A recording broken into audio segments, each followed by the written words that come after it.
The blue-white game was incredibly exciting. A lot of players stood out. A lot of fun things to talk about there. And you got an exhibition game against Kentucky Wesleyan, and then maybe some more non-fun things to end the show with when it comes to pigskin talk. That's going to be what we discuss on today's episode of the Wildcats Today Podcast. I'm your host, Andrew Stefaniak, writer and editor over at Kentucky Wildcats on SI, joined as always by my co-host, Carson Nash. Carson, big weekend coming up. We got a football game, Keeneland Day, a little Halloween shindig at Carson's house. A little exciting weekend to be alive. How you feeling, brother?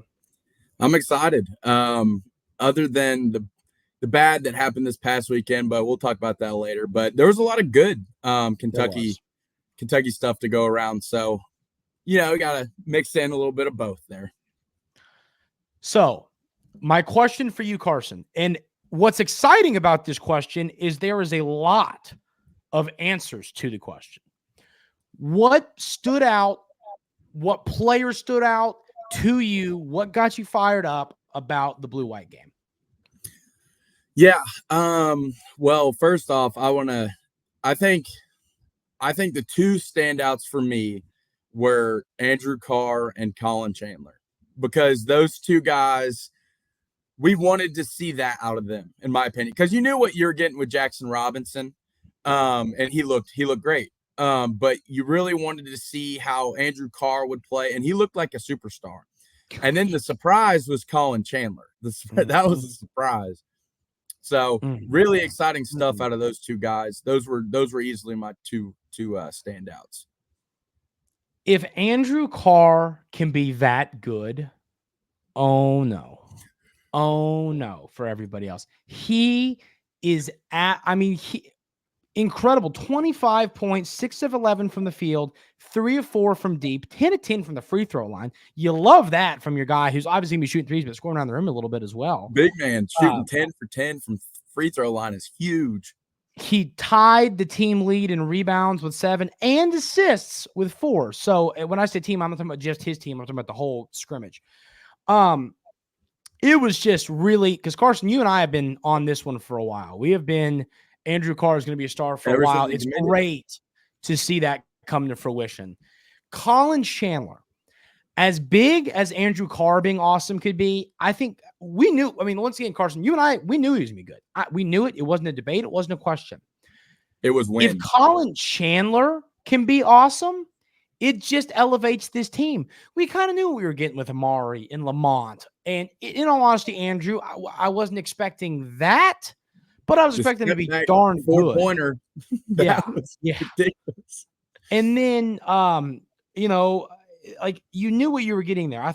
But if Collin Chandler can be that type of guy for you off the bench, and I mean, Ortega played well too, but man, I'll tell you what, there's a world where Collin Chandler maybe finds his way in this lineup more legit, but that is what takes a team from good to elite, is a few players on your bench stepping up and being superstars.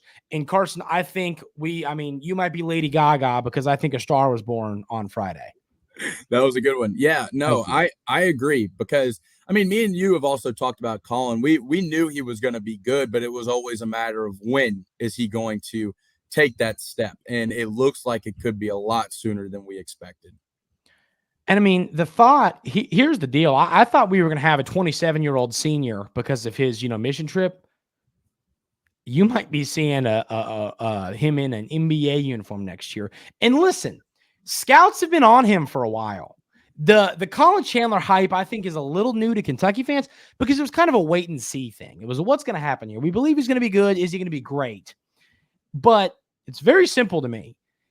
Collin Chandler could be a first-round pick in the NBA draft if he's that good, because it's a mixture of the ability to shoot the rock and athleticism.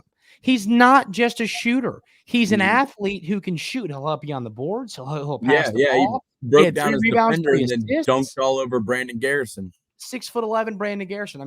No offense, BG, we love you, but my goodness, he dunked on him. That was the most impressive part of this game. So, Carson, besides Carr and Chandler, any other takeaways from players, stats, anything like that? Yeah, I really like how Ortega played as well. He shot a high percentage and had 7 rebounds. Yeah. So anytime your guard can go and get 7 rebounds, and I think that'll help start an offense. You know, you get a transition rebound. Ortega's one of the fastest players on the court, if not the fastest. So pushing that pace is really, really what Mark Pope wants to do. And if you can get guards to rebound, that'll help a lot. Yeah, no question. I mean, absolutely no question. And I mean, to me, it's the whole body of the stat sheet. He's 6 to 12 from the field, 2 for 3 from the free throw line. Missed both of his threes, but they'll come for him. So 14 total points, 7 rebounds, like I said, 4 assists, and he had 3 steals. 3 steals is big. He was, I mean, his hands are great. Now, one thing I don't understand is Lamont Butler had 1 steal, and I physically watched him get 2. So I don't know. But beside the point, Ortega looked great. And another player that stood out to me, Carson, Amari Williams looked He played great. good. He looked great. 6 rebounds, 2 assists, passed the ball. I thought he looked good passing the ball. He's scoring around the rim. I mean, I think that I was scared. He only had 2 assists, but how many hockey assists would he have had? Yeah, a lot. I mean, the ball was moving around. He was orchestrating that offense a little bit. Yeah, no question. And I mean, the thing about him, how is this going to translate? How will Drexel to Kentucky translate? And obviously you're playing your own team, but you're playing a team full of Oklahoma State and West Virginia, BYU, Dayton, Wake Forest, and he looks great. He looks great. Now, Carson, what were your thoughts, not just on players specifically, but just the offense and the defense as a whole? Yeah, I liked it. I thought at times it got a little sloppy, like maybe we were forcing the shot a little too early, but that'll come because, I mean, you still got to get this team to build chemistry and passing. Yeah. And Mark Pope's offense is complex, so it's not going to be an overnight thing here. Yeah. But you can see signs of it being a really, really elite offense. And on defense, I thought our guys battled. I thought we played really, really hard, which was really nice to see in a scrimmage. So I'm excited about it. The fight was 100% there, and that's what I love to see. Oh, no question. And you know what's funny is I think that we're going to learn a little bit. We're going to learn more about playing against yourself. It's kind of like, I mean, when you're running the drill, I mean, probably football is a better example than baseball. And like, your team. So it's like, oh, we're going to run a stretch play or we're going to run a screen. And the defense knows it's coming. It's a lot harder to defend when the defense knows it's coming. When you're playing each other, you know what the offense is supposed to look like. You know who's supposed to be moving and doing what. I want to see it against Kentucky Wesleyan. Now we'll preview that. Obviously it's Kentucky Wesleyan. It's, I mean, we're not talking about a crazy, opponent here, but it's playing other competition. Yeah, and I mean, that's what matters. That's a good point too, right? So maybe some of the sloppiness on offense was because the defense already knew what was coming. Yeah. And against other teams, that doesn't happen because most of Mark Pope's offense is feeling. It's do I cut? Do I not cut? It's all players orchestrating the offense instead of a set thing. Yeah, it's going to be really fun watching this team on Wednesday. I'm really excited about this game, Carson. I know you are too. I mean, and we'll get more into the preview of it. But the other takeaway I had from this game, and this isn't as much of a basketball thing, I loved how hard these guys were competing, and they were scrappy with one another. Playing out for loose ball. Realize it's competition. When the they hated each other. It looked like they hated each other. Yeah. I was like, are you serious? Like, Brandon Garrison's bumping Amari Williams. Like, they're playing like dogs. I love that. And I've talked to Amari about Brandon and Brandon about Amari. They have so much love and respect for one another. Yeah. But that's what matters. Carson, when you and I play basketball, I hate you. I mean, that's just part of it. Like, you too. That's the reality here. Like, that's part of competing. You can compete with your best buddy. You should never want to. You should, you know what I mean? You always want to win in anything you do. We'll go whether it's 50-yard dash, barefoot in the backyard, cornhole, I don't care what it is. Sprite die, Sprite pong, I don't care what it is. I mean, that's the reality here. You always are competing to win. And I love that because when they were in that game, they were competing and then they get off the court and they're brothers. And I love it because that's going to show you how if these guys are competing like that against one another, imagine when they play another team. I am really excited to see how this plays out. But I mean, once again, Carson, I mean, I just think if you already know, here's the deal. A lot of people are like, well, if Jackson Robinson's not our best player, that's a problem. I'll tell you what my opinion is on this.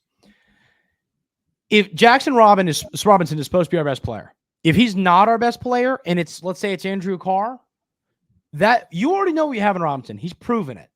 If that means Andrew Carr's playing better than him, that means you have what you're expecting from Jackson Robinson, and you're getting much more from Andrew Carr. That's a good thing. You raise the ceiling. Same thing as, let's say Collin Chandler is your best player off the bench. Well, we thought Kirk Crease would be our best player off the bench. Okay, well, we know we haven't. Curry's played 32 years of college basketball. That just means Collin Chandler is this good. That's what I'm fired up about. Kerr didn't play, by the way, in the blue-white game. Just a nagging hamstring injury, it sounds like.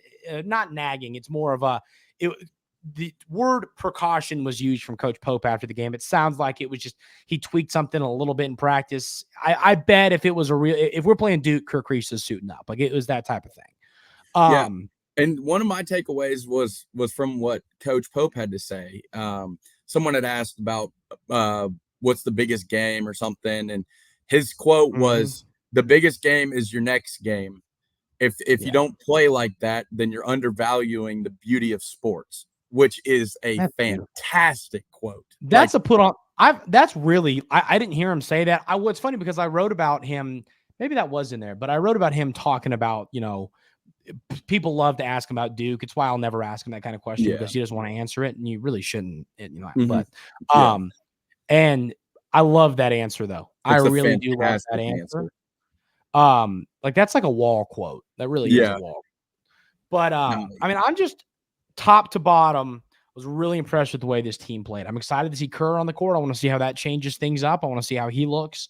But the one, and I would say negative, but I think it's a positive I want to talk to you about, is Kobe Brea. Now, hear me out. Kobe Brea had a bad game. But what's fun about Kobe Brea, he goes 3 of 13 from the field, 2 of 10 from 3. Next game will go 7 of 10. And then you're going to win by 30 against anybody in the country. That is what you got to love about Kobe Brea. When he isn't hitting, first of all, keep shooting.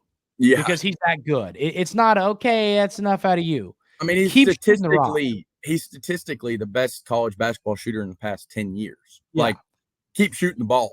Keep shooting the ball. Some games they won't go down. You got to hope other guys step up in those games. And when they go down, the other team, you might as well just go home.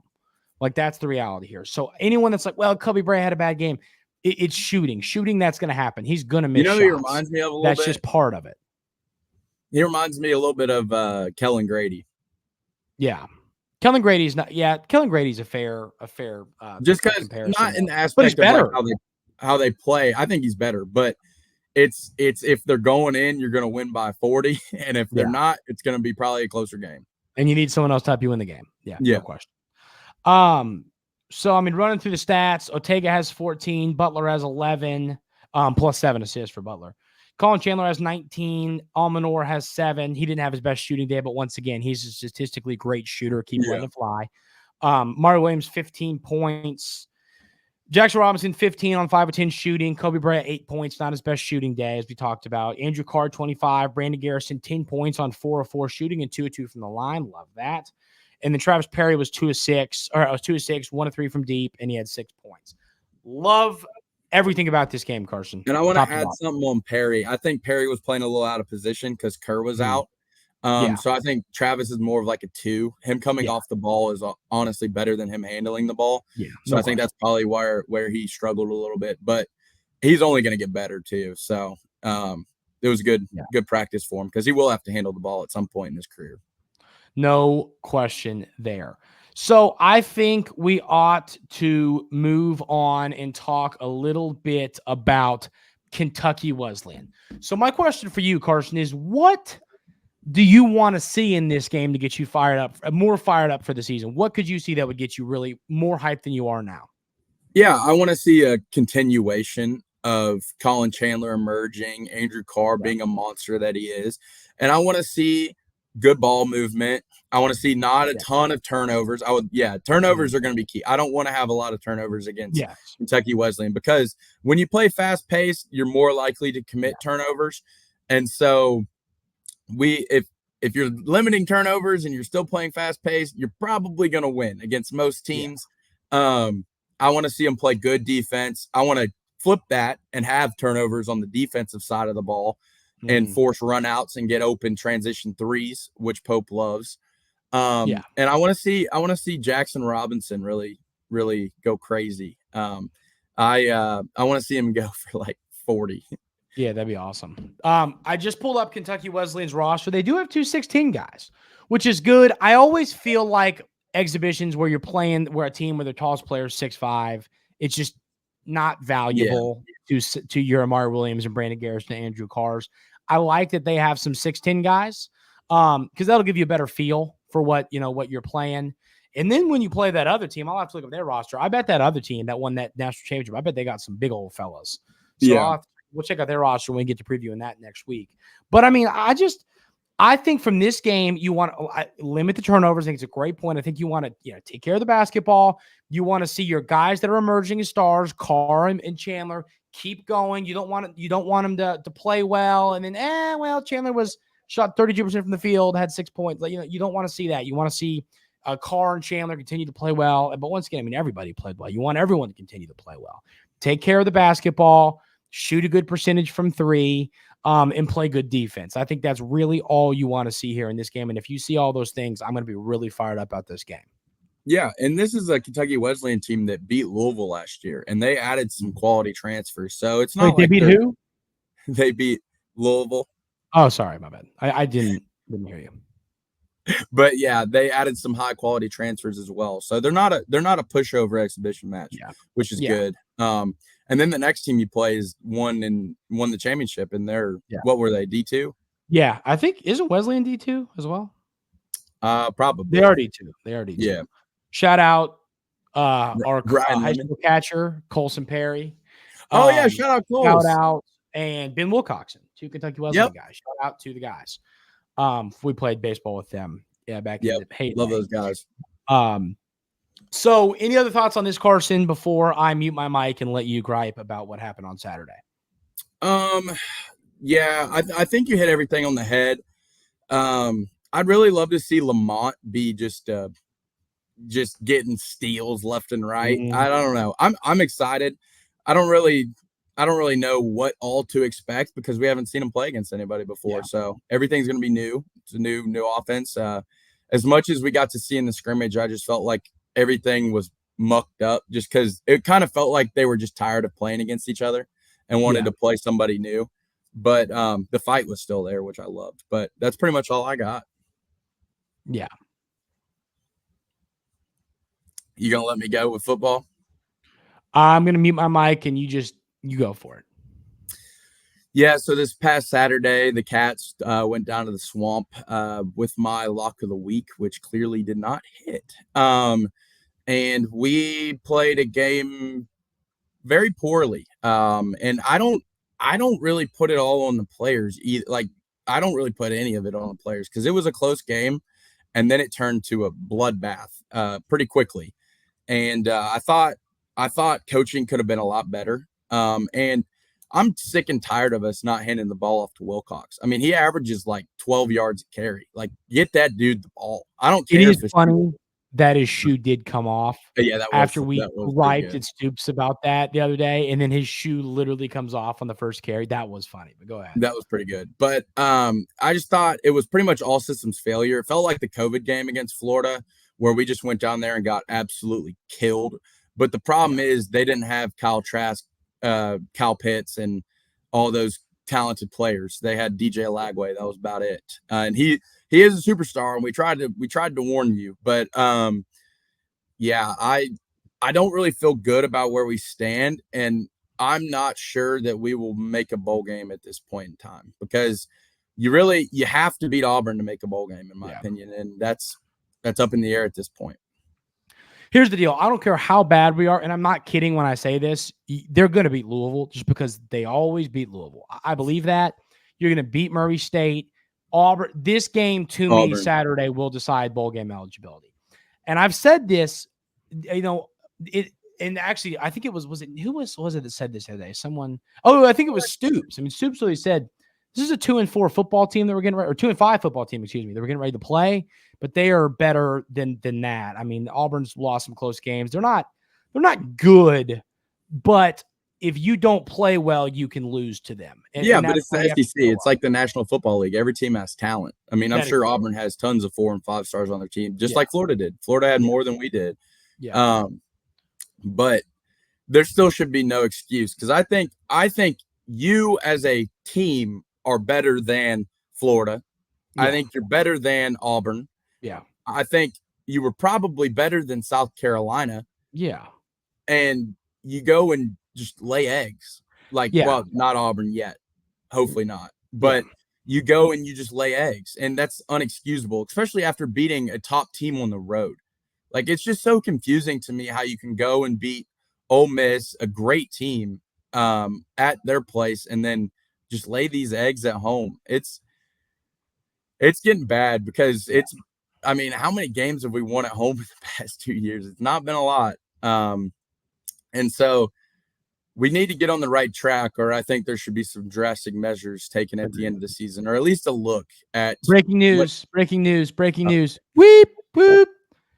Kansas will play Duke, and Kentucky will face Michigan State in next season's Champions Classic on November 18th at Madison Square Garden. That'll be fun. Yeah. So bad day to wear green. Yes. Thank you. Shout out to Boff for texting that in the group chat. And we're gonna lay off you today, buddy. So. Well, I don't know. Boff's 1-6 now. He lost again this week. Mayor of Clownsville. And I'm 2-4 or whatever. I mean, his letters are 2-5. I don't have much room to speak for myself.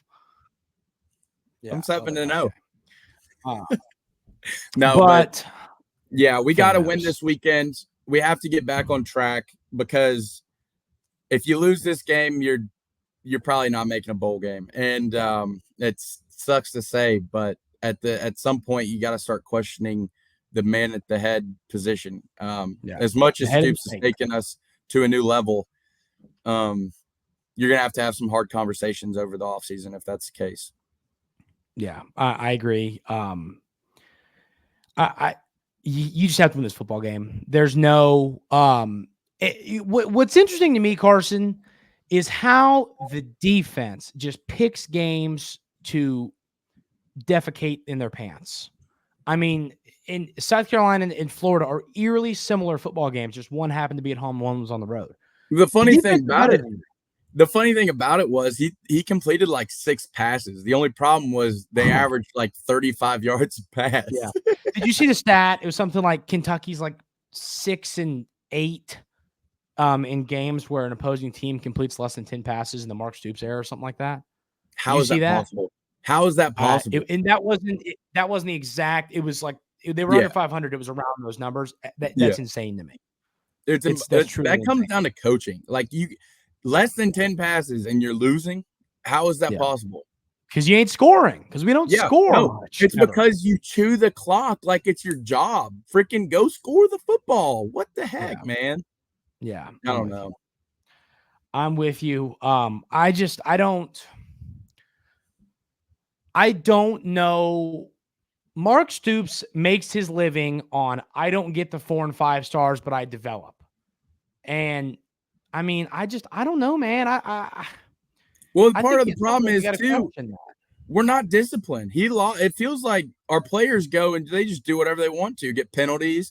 They cost us drives. And it's like, you got to start getting on these guys, like doing the gator chomp after returning the kick. Oh, that down drove 40 me points up a wall. Yeah, you can't do that. You're down by 30 points. Like, what are you doing? You do the gator chomp when the clock says 3 zeros or whatever. That's when you do the gator chomp. Yeah, and that's when Cash Money said so. Did the Gatorade. That's when you do that crap. You don't do it when you're down. Please do that. Then I love that stuff. Yeah. Not when you score a touchdown. I mean, it's like, you ever seen the thing and it's like Chris Paul hits a big 3 to cut the deficit to 40 points. Yeah. That's what that was. I bet you if you found that video on Twitter, you would see that picture posted 5 times. Yeah. No. That's awesome. The only thing I can hope that this game happened, the takeaway is that Billy keeps his job. That's the only thing I hope came from this game. He's a great coach. Keep him there. So I'm with you on that. Carson, thoughts on the Auburn game? What needs to happen? Who needs to stand out in that one? Yeah. Yeah. I don't really know where to go from here because everything was a failure in that game. So I could pretty much pick any area, and every single area has to get better, in my opinion. Brock has to get better. The O-line has to get better. We got to give the ball to Wilcox. That, in my opinion, he's your big play guy. He could break it for a touchdown any given play. Defense has to be better. Hopefully we get Maxwell Harrison back. It looks like he's on the depth chart this week, so that'd be a big addition back. But I don't really care what happens. You just have to win this game. Like that, plain and simple. You got to win this game. 3-0. It could be 57-56. You got to win this football game. Thing about Auburn is nothing brings them more joy than turning over the football. So you got to know that if you're Kentucky. I mean, did you watch I think it was either the Arkansas game they played, and I think they turned the ball over like 5 times. Like it's like I'm pretty sure they lead college football in turnovers, and if they don't, they are up there. Their quarterbacks were terrible. I mean, awful. I mean, put in Carson Nash bad. They are that bad. Carson Nash could do better. So, that's what if you're a corner, if you're a DB, look around because the ball might be coming right to you. Be ready for it. Turn them over. Defense has got to play well. If you get some turnovers, their defense is good, not great. But the problem with Auburn is when they take care of the football, they can move the ball. It's when they shoot themselves in the foot. So their offense, I would say their offense is a hair better than ours, and I would say their defense is worse than ours. To where if you turn them over, you win this football game. If you win the turnover battle in this game, I think you win the football game. But take care of the football on offense. We said that versus Florida, and I feel like you have to bring pressure to do that. And one, it didn't work for Lagway because I think he's just good. But you got to bring pressure to Peyton Thorne. You have to, and force him to make plays because I agree. I don't think he's very good. Yeah, no, he's very, very, very not good. So those are thoughts. Carson, anything else before we call it a day? No, I think that covers everything. Excited for tomorrow. The Mark Pope era officially begins. First game against a new team. So I'm excited. Go Cats. I am too. On Thursday, we'll bring you a post game, break that down, talk about the game, who played well, what needs to be better, what was great. We'll break it all down on Thursday's episode. That's going to do it for today's episode of the Wildcats Today podcast. We will see y'all on Thursday. Have a great rest of your day.